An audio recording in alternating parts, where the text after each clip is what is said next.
Hello friends, नमस्कार। मैं मधु जय मिश्रा आज एक गारी गीत लेकर आई हूँ। गारी तो शादी ब्याह में जरूर गाई जाती है।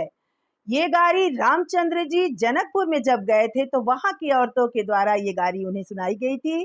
तो प्लीज सुने और मेरे चैनल को लाइक करें, शेयर करें और सब्सक्राइब करें। फुल वॉच कीजिएगा प्लीज।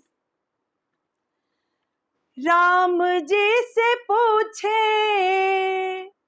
अरे राम जी से पूछे जनकपुर के नारी, बताई द बबुआ, बताई द बबुआ, लोगवा देते काहे गारी, बताई द बबुआ, लोगवा देते काहे गारी, बताई द बबुआ।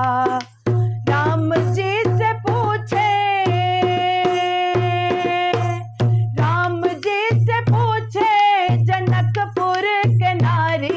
बताई द बबुआ, लोगवा देते काहे गारी, बताई द बबुआ, लोगवा देते काहे गारी, बताई द बबुआ।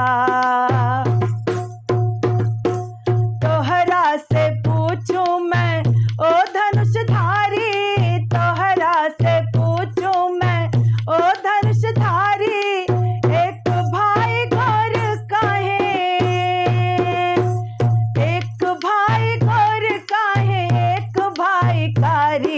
बताई द बबुआ, बताई द बबुआ, लोगवा देते काहे गारी, बताई द बबुआ। राम जी से पूछे जनकपुर के नारी, बताई द बबुआ, लोगवा देते काहे गारी, बताई द बबुआ। बुढ़ऊ बाबा के पकल पकल दाढ़ी, बुढ़ऊ बाबा के पकल पकल दाढ़ी, देखन में पातर,